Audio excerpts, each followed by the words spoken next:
Iš tikrųjų visada norėjau tobulinti save, nes kai turi motociklą, norisi tos įgūdžius visą laiką tobulinti ir labai džiaugiuosi, kad atsirado tokia akademija, kuri iškart pasiūlė sudalyvauti mokymuose ir net negalvodamas prisijungiau, nes priešingą atveju būčiau ieškojęs arba Lenkijoje, arba Vokietijoje, arba dar kažkokiuose šalise. Tai dėl tos priežasties ir sutikau sudalyvauti. Iš tikrųjų kažkokios labai didelės baimės nebuvo, bet negaliu pasakyti, kaip prieš pirmą egzaminą. Ne, nes iš tikrųjų patirtis yra. Tiesiog, aišku, buvo įdomu žingėdu sužinoti, ką tu gausi toje akademijoje. Vienintelis turbūt buvo noras, aš atsimenu, kai pirmą kartą važiavau, kad nebūtų lietaus, kadangi slidi trasa, labai vingiuota trasa ir pirmas kartas niekada negali žinot, kaip viskas gali nutikti. Bet laimė oras buvo puikus ir tiesiog paskui vyko labai viskas sklandžiai, taip kad baimių tikrai jokių nebuvo. Iš tikrųjų patiko pats formatas, nes teorinė dalis, praktinė dalis, kaip sakyt, tos teorinės dalies įsisavinimas praktikoje, bet labiausiai, aišku, patiko vairavimas. Kai išeini į trasą, įjungi rankeną, guldai motociklą, tai buvo pati smagiausia dalis. Laukiu visą laiką, kada galvoju ateitų mano eilė. Iš tikrųjų, vis tiek patirtis yra, pokyčių kažkokių ypatingų gal ir nepastebėjau, bet kas atsirado šiek tiek didesnis pasitikėjimas guldant motociklą, ypač aštrių posūkių. Mes Lietuvoje tokių kelių praktiškai neturim ir yra labai mažos galimybės mums mokytis, technikos, mokytis kaip aštriai ir kaip tiksliai išiminėti tuos posūkius. Tai šitas dalis, aišku, buvo mano galva pati vertingiausia man asmeniškai. Netgi ir kalnuose, aišku, ten, kur greitis yra didelis, bet ten visiškai kitas yra išėmimo spindulys, ten visiškai kitaip reikia valdyti tą motociklą.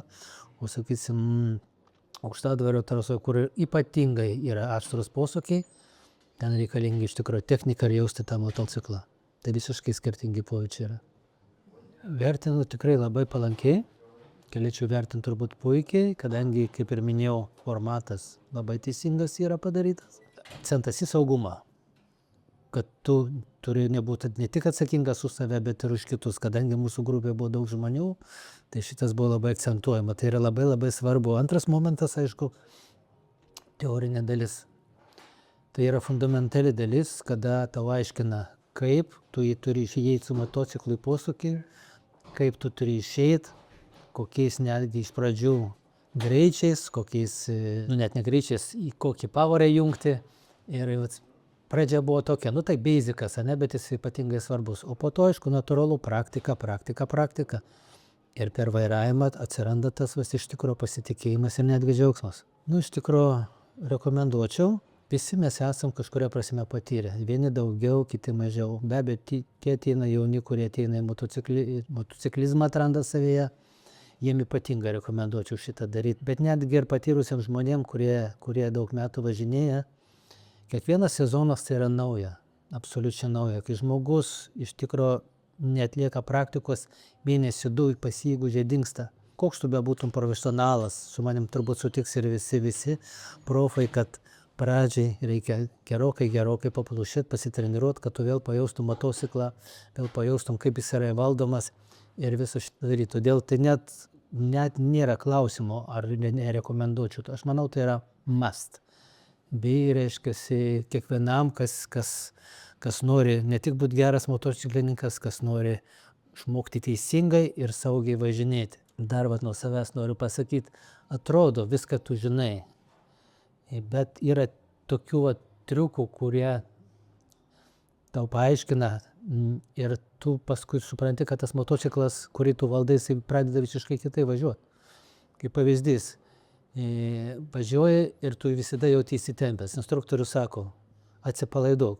Kaip tu atsipalaiduot? Atrodo, tu turi visą laiką save kontroliuoti, ne? Bet kai pradėjome mes važinėti su viena ranka ant tų posūkių, aš tada supratau, kaip motociklas važiuoja, kaip tave veda. Ir kaip instruktorius sakė, nevestų motociklo, motociklas tave veda. Ir tada, kai tu šitą pajautėjai, tai praktiškai tavo rankos laisvas, kūnas atsipalaidavęs, tavo tik tai kojos realiai dirba ir tu važiuoji kaip, vos ne kaip pukelis. Tai va šitas dalykas iš tikrųjų man atvėrė labai stipriai akis ir puikiai bendruomenė ir puikiai akademija, kurios tikslas misija yra išmokinti mano galvą ir kad Lietuvoje būtų kuo daugiau ir kuo teisingai ir saugiai važiuojančių motociklistų.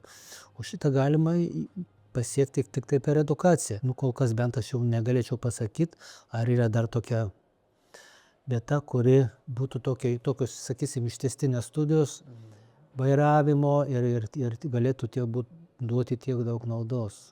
Čia neturėtų būti klausimas svarstau ar nesvarstau. Klausimas turėtų būti, ar tu nori saugiai vairuoti ar nenori važiuoti. Kiekvienas sezonas nauja pradžia. Ir tau reikalingas šlifavimas, jeigu tu nori vėl atgauti savo tos įgūdžius ir pakankamai gerai vairuoti. Tuo labiau, kad motociklizmas tai yra pakankamai pavojinga sporto šaka. Dėl to reikia žiūrėti atsakingai. Tai mano pasiūlymas vienareikšmiškai turi dalyvauti.